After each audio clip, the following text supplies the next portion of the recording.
রাখেন রাখেন।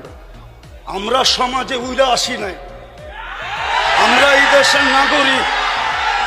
আমরা বসেন বসেন, আমরা ট্যাক্স হোল্ডার নাগরিক, ট্যাক্স দেই আমরা ট্যাক্স। আমরা ট্যাক্স ছাড়া এই দেশে থাকি না। আমি পায়ে হাত দিয়ে বলবো, আমাকে কেউ আন্ডার এস্টিমেট করেন না। আপনারা আমাকে চিনেন না, আমার পরিচয় জানেন না। কেন আমি কিন্তু ওয়াজ মাহফিলে আসি, আমরা অনুদান দিয়ে সার্বিক সহযোগিতা করে এখানে এসে দাঁড়াই। আর অনেক সবার কথা বলছি না, অনেক বক্তা আছে অর্থের বিনিময়ে এখানে আসে। বিচার করতে হবে।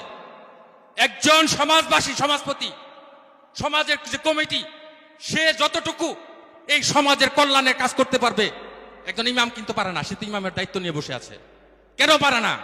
আমাদের সভাপতি সাহেব, আপনাদের সভাপতি সাহেব এটা একটু ত্রুটি করেন নাই। আমার বিশ্বাস পরিপূর্ণ দিক নির্দেশনা হয়ে গেছে।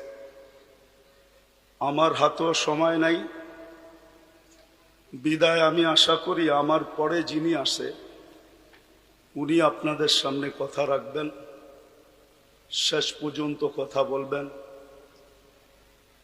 আমি শুধু আপনাদের জন্য দোয়া করব। আর সভাপতি সাহেব যেই কথাগুলা বললেন, ওইগুলাই আমাদের পাথেওর জন্য যথেষ্ট।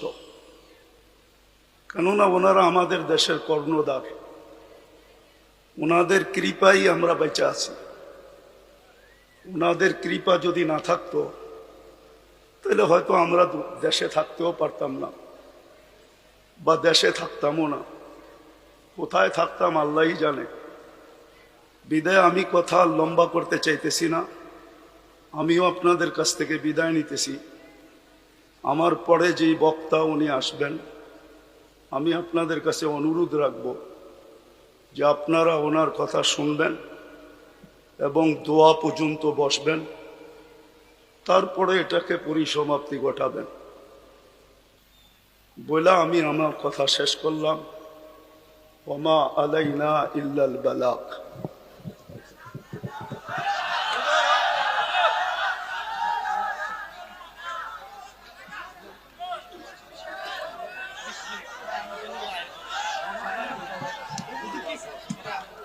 সময় নাই আমার কাছে, আপনি বসেন, আমার কাছে সময় নাই। রাখেন রাখেন। আমরা সমাজে উইরা আসি নাই, আমরা এই দেশের নাগরিক। আমরা বসেন বসেন, আমরা ট্যাক্স